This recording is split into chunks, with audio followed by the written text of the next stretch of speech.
बिना? जेजेपी को मैं चुनौती देता हूँ, एक सीट भी नहीं जीतेगी। जेजेपी पार्टी ने इतना बड़ा विश्वासघात हरियाणा के लोगों के साथ किया है कि आज हरियाणा में एक भी सीट जेजेपी पार्टी नहीं जीतेगी, कितना जोर लगा।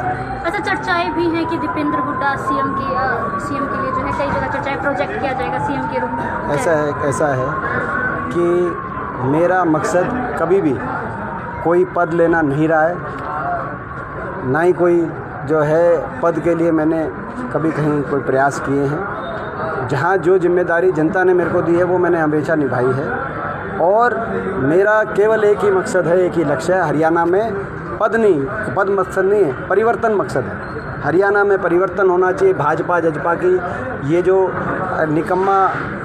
निकम्मी सरकार है, खट्टर दुष्यंत सरकार, इससे पीछा छूटे हरियाणा का। हरियाणा विकास, खुशहाली, तरक्की के रास्ते पे जाए, ये परिवर्तन आए, ये परिवर्तन लक्ष्य है, पद कोई लक्ष्य नहीं। लेकिन जिस तरह से और जो है हरियाणा में जो है चौधरी भूपेंद्र सिंह हुड्डा जी के नेतृत्व में, चौधरी उदय भान जी की अध्यक्षता में हम लड़ रहे हैं कांग्रेस पार्टी की। जहाँ तक बात है, हिसार से जो है कुलदीप बिश्नोई की जो आपकी बात जीत हुई है बहुत कम मार्जिन से हुई है, आपने बयान दिया उस पर कुलदीप बिश्नोई ने कहा कि आपके बाद जो है हुड्डा साहब जेल जाने की तैयारी करें, क्योंकि उनके खिलाफ जो है रिपोर्ट जो है ईडी और सीआईडी जो है क्या कर रही है। लेकिन मैंने ये कहा था, और ये मैं तो उस पर कह रहा हूँ, वो जो है कि मेरे को कुछ कहने की ज़रूरत नहीं है उनको। आदमपुर की जनता ने कह दिया था मार्जिन घटा के, वो तो आदमपुर की जनता ने जवाब दिया था ना, मैंने तो नहीं जवाब दिया था।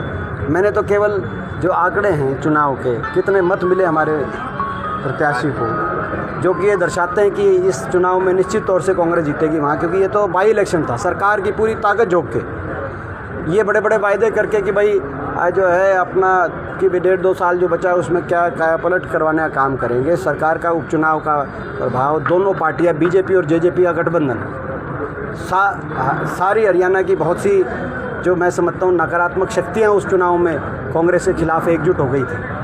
आपने देखा होगा कांग्रेस प्रत्याशी को घेरने के लिए लोगों का ये आकलन है कि इनेलो से लेकर आम आदमी पार्टी के भी प्रत्याशी कांग्रेस प्रत्याशी को घेरने के लिए उतारे गए थे। सब कुछ एकजुट होके जो है सभी शक्तियों ने किसी तरीके से मदद पहुंचाने की कोशिश करी, तब जाके एक मुकाबले में थोड़ी वोटों से जीत गए। आने वाले समय चुनाव में क्या होगा वो जवाब तो आदमपुर की जनता ने दिया है, तो आप उनको आप अपना जवाब दें, ये बताने की बजाय कि वो क्या जो है जो इन्होंने जो जवाब दिया है कि किस तरीके से हुड्डा साहब को निशाने पर लिया जाएगा, वो ये बताएं कि आदमपुर की जनता ने जिताया है, ये क्या उनके लिए क्या कार्य किया जाएगा, ये बताएं, और नहीं तो आने वाले समय में जनता पूरा जवाब देगी।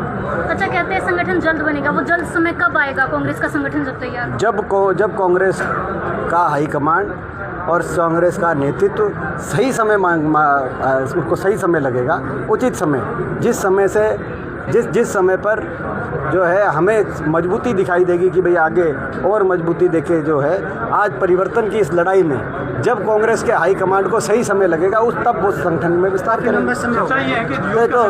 तो आज जो है आपका हरियाणा में आप वातावरण देखिए, लगातार आप एक बात हिसाब किताब लगाइए, आज 26 पूर्व विधायक ज्वाइन हो गए हुड्डा साहब के, उदय भान जी के नेतृत्व में पिछले 8-9 महीने में 26 पूर्व विधायक, हरियाणा 90 विधानसभा क्षेत्रों का तो प्रदेश है, 26 पूर्व विधायक ज्वाइन हो गए हर पार्टी से, खास तौर पे बीजेपी और जेजेपी से।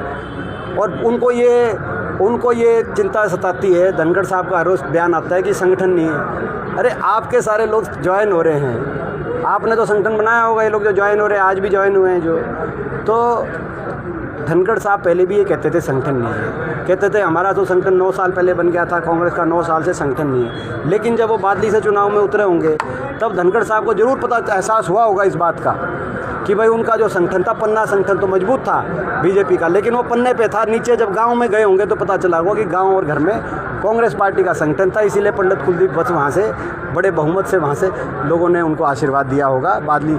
तो ये संगठन हमारा जो हर रोज़ सुबह से शाम तक घूमते हैं, मेहनत कर रहे हैं, तो आपको लगता है ये केवल भाजपा की, तो मैं समझता हूँ कि लोग समझदार हैं।